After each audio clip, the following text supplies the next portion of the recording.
사도신경으로 우리의 신앙을 고백하며 10월 9일 금요일 새벽기도 시작하겠습니다. 나는 전능하신 아버지 하나님, 천지의 창조주를 믿습니다. 나는 그의 유일하신 아들 우리 주 예수 그리스도를 믿습니다. 그는 성령으로 잉태되어 동정녀 마리아에게서 나시고 본디오 빌라도에게 고난을 받아 십자가에 못 박혀 죽으시고 장사된 지 사흘 만에 죽은 자 가운데서 다시 살아나셨으며 하늘에 오르시어 전능하신 아버지 하나님 우편에 앉아 계시다가 거기로부터 살아있는 자와 죽은 자를 심판하러 오십니다.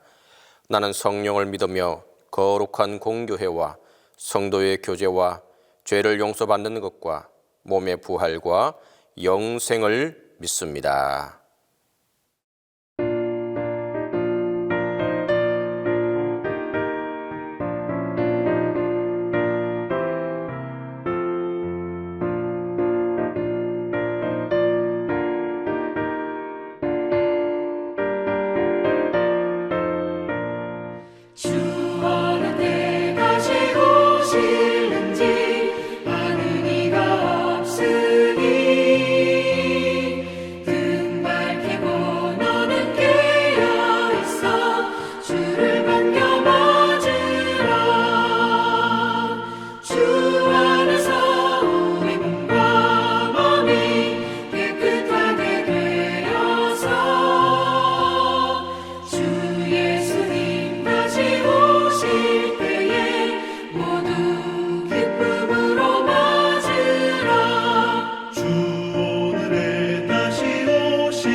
늘 깨어서 주님 말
이 새벽에 우리에게 주신 하나님의 말씀은 시편 23편 1절에서 6절입니다.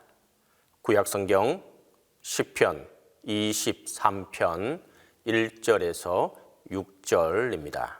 다 함께 봉독하겠습니다. 여호와는 나의 목자시니 내게 부족함이 없으리로다. 그가 나를 푸른 풀밭에 누이시며 쉴만한 물가로 인도하시는도다.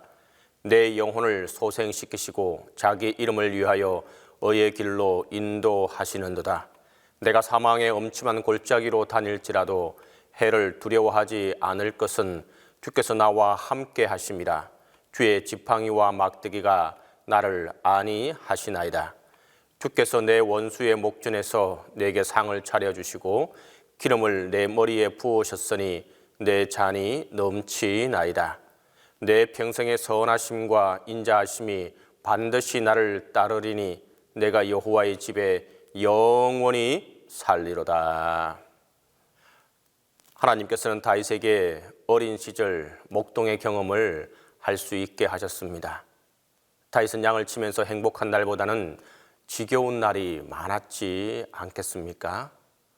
들판에서 수많은 양을 돌보면서 내 인생은 죽을 때까지 이렇게 살아야 되나 하는 생각도 많이 했을 것입니다.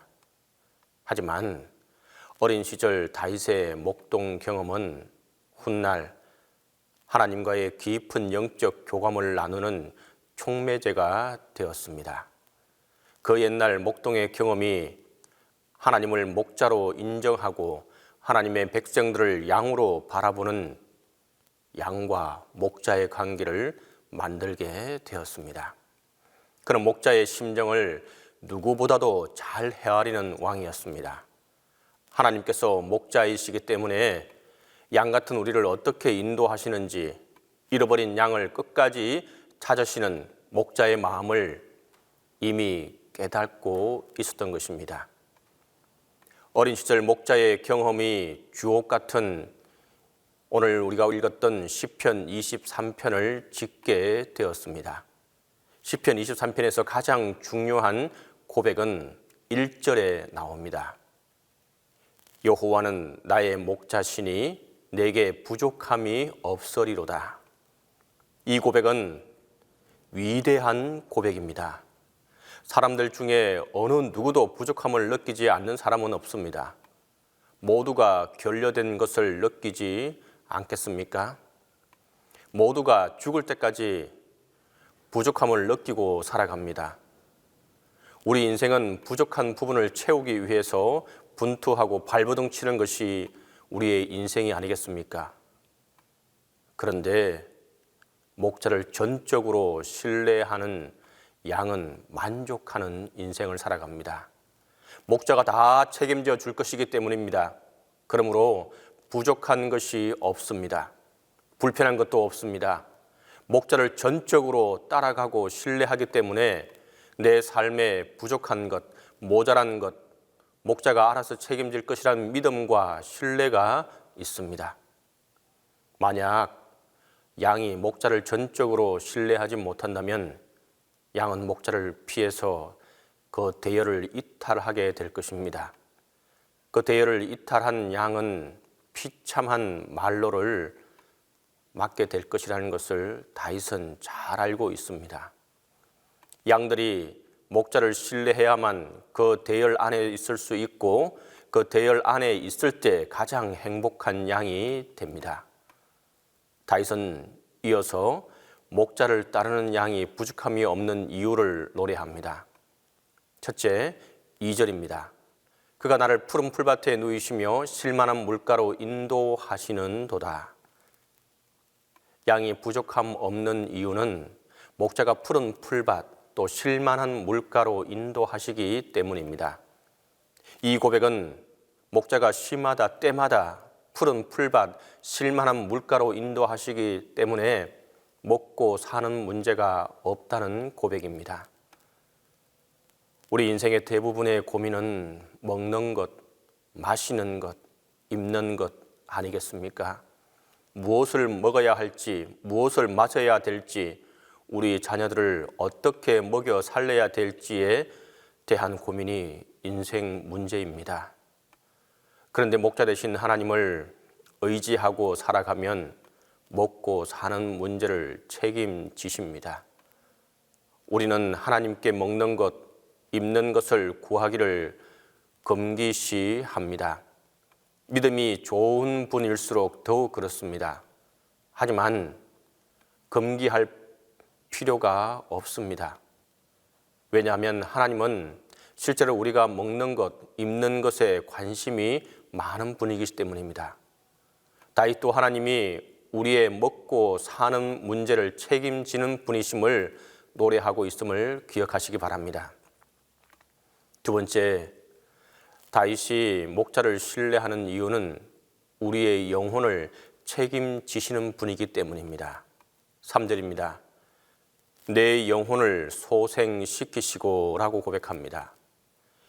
인간 목자와 하나님의 가장 큰 차이점은 인간 목자는 영혼의 문제를 깊이 관찰할 수 없다는 것입니다. 겉으로 보이는 것만 볼 수 있습니다. 하지만 하나님께서는 양들의 영혼도 살펴보시는 분입니다. 마음도 꿰뚫어 보십니다.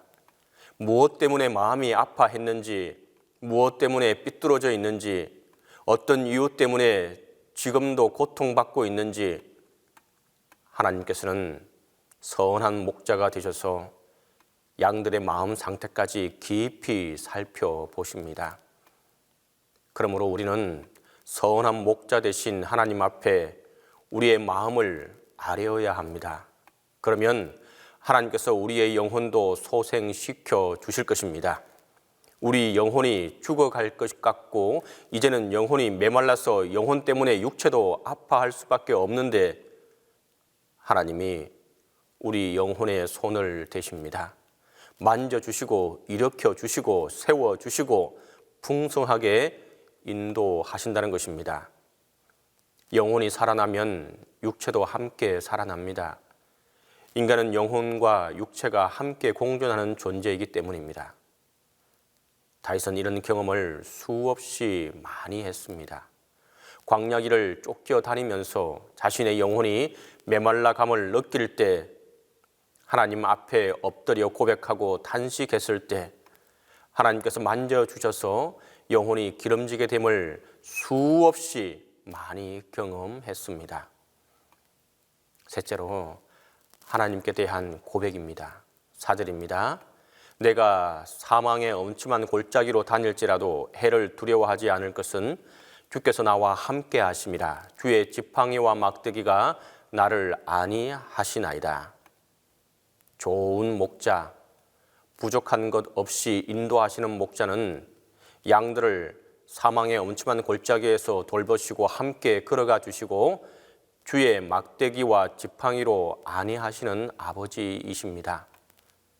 여기서 중요한 것은 하나님께서 우리를 사망의 엄침한 골짜기로 가지 못하도록 막는 분이 아니라는 사실입니다.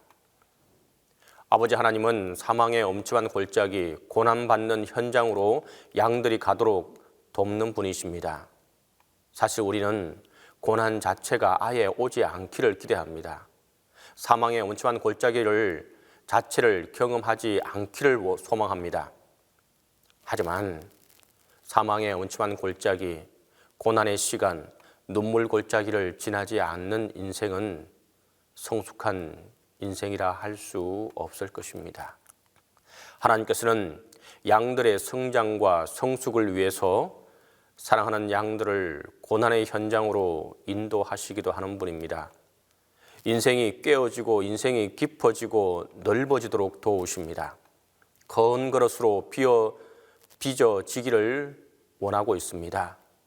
더 넓은 그릇, 하나님이 원하시는 하나님 손에 합당한 자가 되기 위해서 하나님께서는 양들을 눈물 골짜기로, 사망의 엄침한 골짜기로 인도하시고 동시에 그의 지팡이와 막대기로 도와주시는 분이십니다.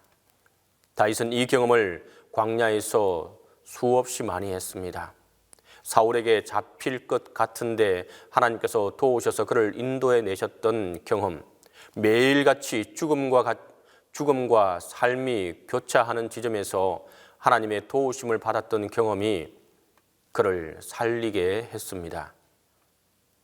우리도 사망의 엄침한 골짜기로 다닌다고 해서 하나님을 원망하지 마시기 바랍니다. 하나님께서는 이 시간들을 통해서 우리를 연단하시고 성숙시키십니다. 그리고 반드시 주의 지팡이와 막대기가 우리를 도우시고 인도하실 줄 믿고 나아가시기 바랍니다. 하나님이 우리에게 부족함 없는 네 번째 이유를 5절에서 말씀하는데, 주께서 내 원수의 목전에서 내게 상을 차려주시고 기름을 내 머리에 부으셨으니 내 잔이 넘치나이다. 하나님은 원수도 갚아주십니다. 하나님의 원수 갚는 방법은 원수의 목을 치는 것이 아닙니다. 오히려 원수의 눈앞에서 기름을 부어주시고 상을 차려주시고 상에 있는 음식을 배부르게 먹게 하시는 것입니다. 우리는 원수 갚기 위해서 직접 손에 칼을 들 필요가 없는 것입니다. 우리는 원수 갚기 위해서 눈에 불을 켜고 원수를 쫓아다닐 필요가 없습니다. 왜냐하면 하나님이 원수 앞에서 나를 더 잘되게 해 주실 것이기 때문입니다. 내 인생이 하나님의 기름 부음으로 존재하게 되고 내 인생이 하나님의 선물로 더욱 풍성하게 되도록 우리 인생을 도우신다는 것입니다. 하나님은 이토록 우리를 부족함 없이 도우시고 살피시는 분이십니다. 다윗 인생의 원수가 되었던 사울 앞에서 하나님은 다윗을 얼마나 높이셨습니까? 사울 앞에서 다윗을 얼마나 존귀하게 하셨습니까? 하나님의 높이심과 존귀하게 하심이 사울에게는 자존심 상하는 일이 되었습니다. 우리도 원수 갚는다고 시간을 허비하지 마시기 바랍니다. 원수를 미워한다고 감정을 낭비하지 않았으면 좋겠습니다. 하나님께 맡기시고 선한 목자 되시는 하나님을 의뢰하며 하나님이 우리 인생을 더 높게 만들어 주셔서 하나님의 귀한 도우심을 받게 하실 것입니다. 이 모든 놀라운 복은 전적으로 하나님을 목자로 신뢰함으로 따라오는 것들입니다. 부디 우리가 하나님을 깊이 신뢰하고 따라서 목자이신 하나님, 우리는 양이 되어 따라가는 주의 백성으로 이 복을 누릴 수 있기를 간절히 바랍니다. 기도하겠습니다. 우리 자녀들을 사랑으로 품어주시는 하나님 아버지, 우리 자녀들을 택하사 구원의 은혜 안에 거하게 하시니 감사합니다. 주님께서 어린 아이들을 품에 안으시고 기도하시며 하나님 나라를 선포하신 것처럼 우리 모두가 그 주님의 마음을 닮아 자녀들을 양육하고 하나님 나라를 소망하며 살게 하여 주옵소서. 사랑의 주님, 우리의 자녀들이 평생 동안 주님의 은혜, 긍휼 안에 거할 수 있기를 간구합니다.